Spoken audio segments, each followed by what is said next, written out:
Guys, I'm just over in the garden here because we're going to be making a nettle and cheese quiche. I have heaps and heaps and heaps of eggs coming in right now, and we make quiche as a good way of using them up. So we're just walking over to my nettle patches. I have 3 in the garden, and this one isn't as productive right now as the ones over on the other side, as you can see. So we're just going to pop over there. But I think one of the troubles we have is we tend to raid the nettles as soon as they start coming up, and we don't really give them much of a chance, I suppose, to just go around here. It's not a very nice day today. It's windy, rainy, cold, indoor day today. So here is my second patch, and as you can see, it's actually kind of widespread all over the place. And when we first moved to the property, there was actually no nettles here, and while we've been here in this area of Nova Scotia, I actually haven't seen one single patch of nettles. So what we did was we bought some wild nettle seeds, just move this, and we planted them a couple of years ago, and as they grow I replant them to other locations in the garden. But this particular patch seems to have spread like wildfire, so I may have to lift some of this up. But anyways, back to it. So we're just going to be cutting some of the nettles, and don't worry about touching them. If you know, they will sting, but they're not overly bad. So I just have my colander here, and we're going to get a load of nettles picked, and then we'll be back. This is my 3rd patch of nettles, and as you can see, in this particular patch seems to have stayed mainly where it was planted, very few runners coming through. Now, as I said earlier, we kind of go through nettles like they're going out of fashion, so the first little patch there didn't yield a great deal, so we will take some from this patch.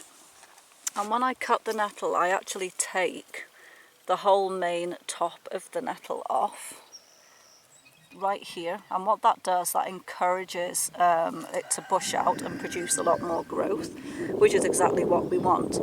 Now, if you are from the UK, you will have access to nettles somewhere around you. I will absolutely guarantee it. They grow like crazy. If you can't get hold of nettles, then use spinach in this quiche as a substitute. So I'm going to carry on. It's raining and it's horrible and windy, so I'm going to get these all done. So my nettle yield was a little bit smaller than I would have liked. When we blanch these, they're literally going to go to absolutely nothing. They're very similar to spinach in that way. If you cook a big huge pile of spinach, by the time you've cooked it, you kind of get, you know, less than a quarter of what you started with. But we do have something else here in the garden that I'm going to substitute now. And this plant here is called shepherd's purse, and this is a wild plant. And I dug up some from the orchard over on the other side there, and I actually transplanted some back into the garden.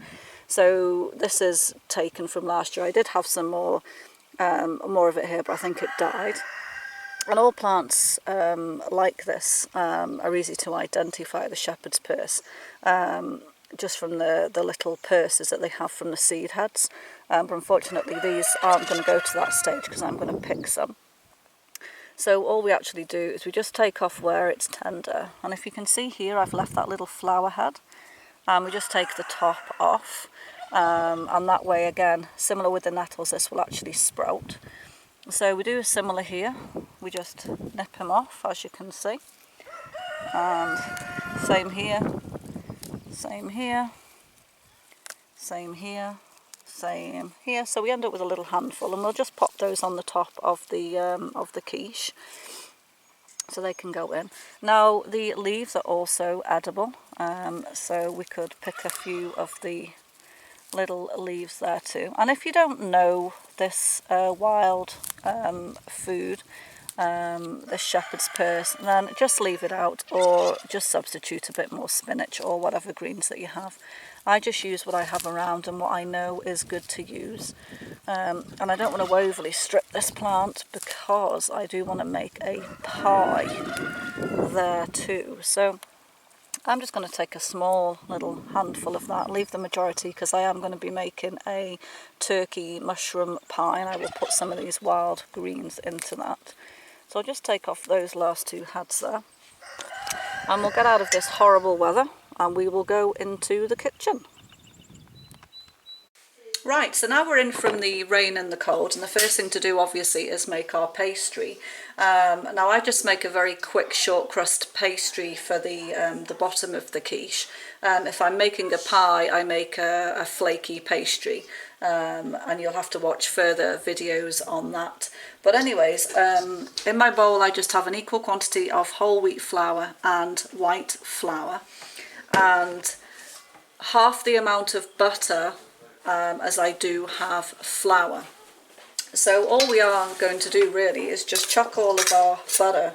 This butter is very cold. To make the best pastry, always use butter that's just come out of the fridge, because it's nothing worse than trying to make a pastry and it's all melting in your hands. So really simple. We just get in there with our hands and we just crunch it up. And what we're actually looking for is breadcrumbs style. So once we've rubbed the butter in, it will resemble some fine breadcrumbs.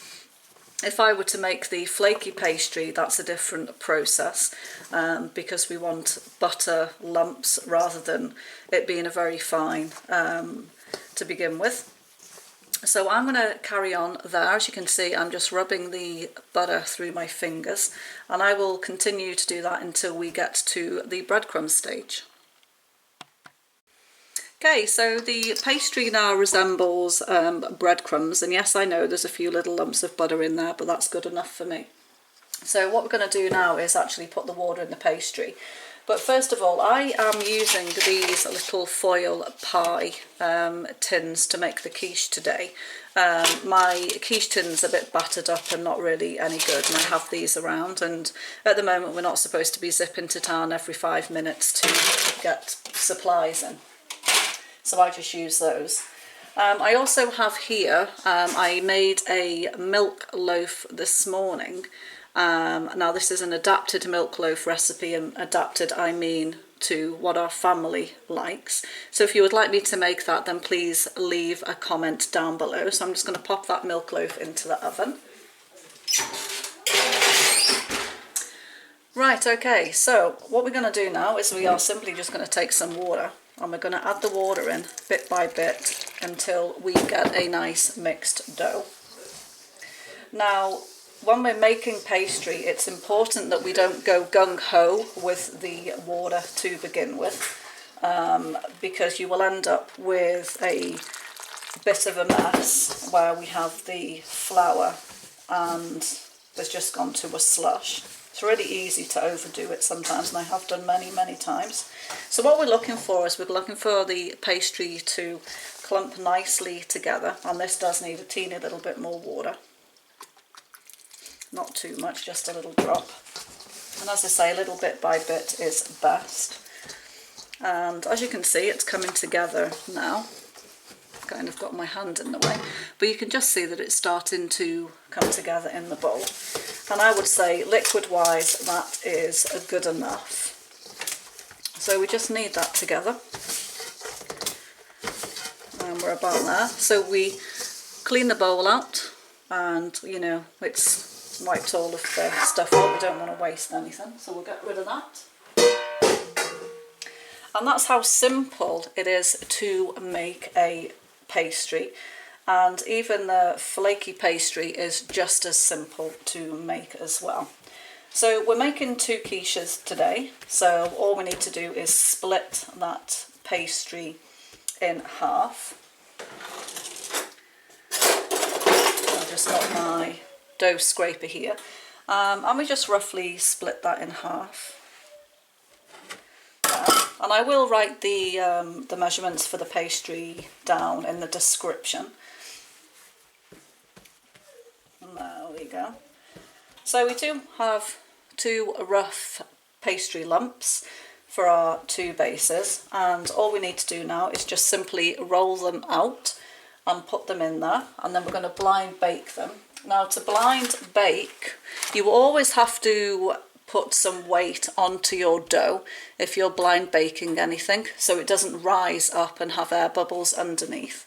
So I have these baking beans, and I've had these for many years, but if you can't get baking beans, dried rice is a really good substitute for that. So I'm just going to get on and roll out my pastry, put the baking beans in, and I will show you at that point.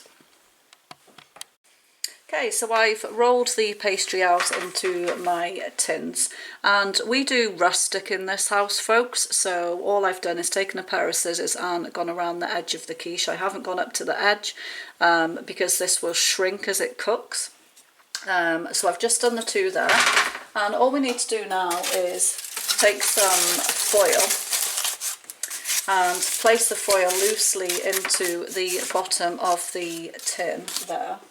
And I'll do the same with this one. It doesn't have to be perfectly fitting, just as long as it covers mainly the bottom where the baking beans are going to go. And then all we do is we just split these beans between the two pie tins. And really, in all honesty, we should really have more, but what I have is what I have. So we just share those as roughly as we can between, and just press them in a little bit, and even that little bit there will help to keep the pastry down and not for it to rise up and make bubbles underneath, because for a quiche that just makes a pain when you're trying to put the eggs in. So what we're going to do now is we're just going to pop these into the oven to blind bake, and I have the oven on 360 degrees Fahrenheit right now. I will do the conversion in the description down below. So we're going to pop these in for about 20 minutes, or depending on when it's all nice and crisp. What we don't want to do is overcook the base, because don't forget we will be cooking it with the eggs in as well. And if we do this too much now, then it's going to be overdone when the egg filling is cooked. So we're just going to pop these in the oven, and then we'll come back when they're ready. Okay, so while the quiche bases are blind baking in the oven there, I have the nettles, and I've separated the flower heads of the shepherd's purse from the leaves of the shepherd's purse, and I'll probably do one quiche with the flower heads on and one quiche with the leaves on. But we have our nettles here, and as you can see I'm handling them and they're not really stinging me overly. They do sting, these ones do sting, and I have been stung by them when I wash them, but I'm not really scared to handle them too much, they're only kind of baby nettles. So what we're going to do now is we're just going to roughly chop these up, because I don't want them in big huge chunks. But I don't want them in teeny little pieces either, because we're going to blanch these very quickly, just so they are slightly wilted down, which is going to take seconds. So I've just chopped them up very roughly there, and all I have is a pan with a very small quantity of water in there, and I'm just going to heat that water up so it starts to boil, and then we're going to throw our nettles in. We don't need to worry about the the shepherd's purse, because that's going to go in as is on the top. So we're just going to get this water up to a boil. We will throw the nettles in for literally seconds up until that they have just wilted slightly, and then we'll be ready to use them. So as you can see, I have my water boiling there, and all we're going to do is just plop the nettles in like so. Make sure we get every last little bit out of them. We'll just pop that in the sink. And we are just, as I said, literally just going to throw them around in the water. And you can see already that they've gone to absolutely nothing there, and they are already done. You can see that they have just started to wilt. We're not trying to cook them, we're literally just starting to wilt them down. So we're going to drain those now, and they're going to cool, and hopefully by the time the quiche bases are ready, these will be nice and cold. We can get our cheese grated and we can get assembling our quiches. So after about 20 minutes, my quiche bases have blind baked enough to my satisfaction. And I did get a little teeny bit of a rise on this one just in the corner, but it's not, you know, huge, so it's not really going to cause much of a problem. So I have grated some cheese, and I have about 2 cups of cheese here. Don't forget, this is a cheese and nettle quiche with the addition of the shepherd's purse there, so we want it to be cheesy. And I'm going to get on with cracking my eggs. Now I use 12 fresh eggs. I just wanted to show you the colour range that we get on our eggs, from browns to light colours to actually green eggs, which most people won't see very often. So we're going to get on to cracking all our eggs, and I use a dozen, so 6 for each quiche, and I don't add any milk or any cream or anything, I just use straight eggs. So I will get on with doing that and we'll get back to you. Okay, pastry is ready to go. My eggs are ready to go. I've beaten them up really well. I have my cheese. So what I'm going to do first is we're just going to put a little layer of cheese just over the base of the quiche there on both quiches. As you can see, there's a little bit of a bubble here. You may not be able to see it, but there's just a small bubble.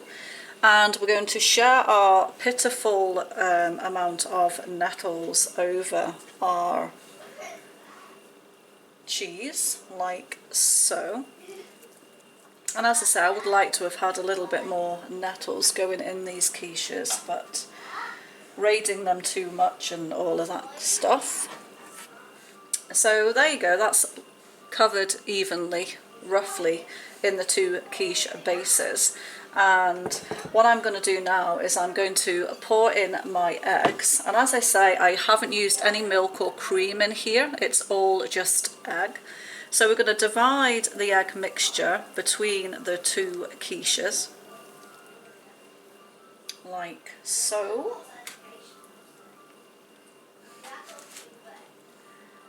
I just split them. My countertop isn't 100% level, so we have a little bit here that's just gonna almost want to run over the edge of my tin, so I'm just going to alter that a little bit.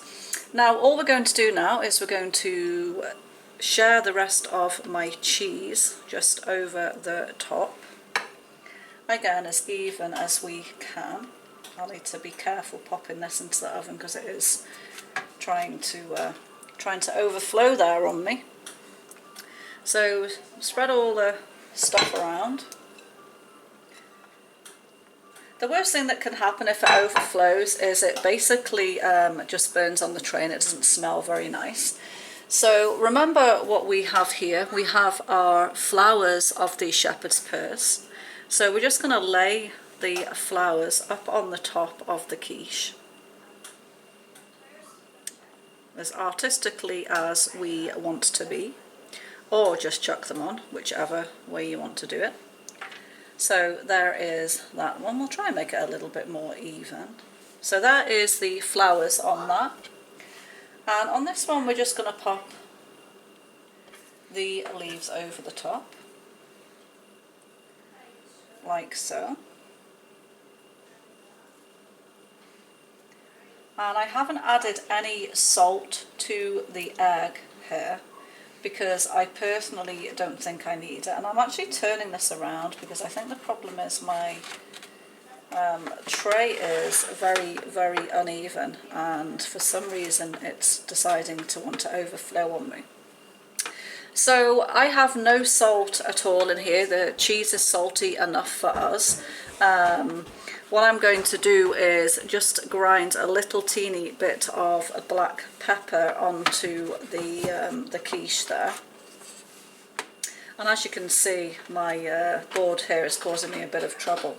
So I'm going to put some black pepper onto these and I'm going to get them into the oven and we'll have a look at when they've finished. Just a little extra on the video, when we have just blanched the nettles quick, don't throw away the juice that's left over, because even though they were in very briefly, there will still be an abundance of nutrients in here, so put that in a soup or a stew, so make sure you don't throw that away. And for you gardeners out there who like to grow tomatoes, I save my eggshells and I pop them in a freezer bag and put them in the freezer and crunch them up as they freeze. And when we put our tomatoes in the ground, we will put some of these underneath because tomatoes grow really well with extra calcium. So just a little tip there, just aside of the video. And again, this is the milk loaf, now fully baked. So if you want to see this baked, then I will do that for you. Just leave it down in the comments. So now we all have to do is wait for the quiche until it's finished. So here they are out of the oven. They've cooled a little bit just for me to handle them. So I will give you a quick glimpse. So this is the one with the flowers, and you can just see the little white flowers there in the centre of that quiche. When they first come out of the oven, they're a little puffed up, but they soon settle back down. And here's the one with the shepherd's purse leaves, and they smell absolutely wonderful and nice and cheesy. So I hope you enjoyed the video. Please subscribe and give a thumbs up and share our videos with everyone that you can. It really does help. And put comments down below if you need any information or want me to do any other videos. So thank you for watching, and I will see you on the next one.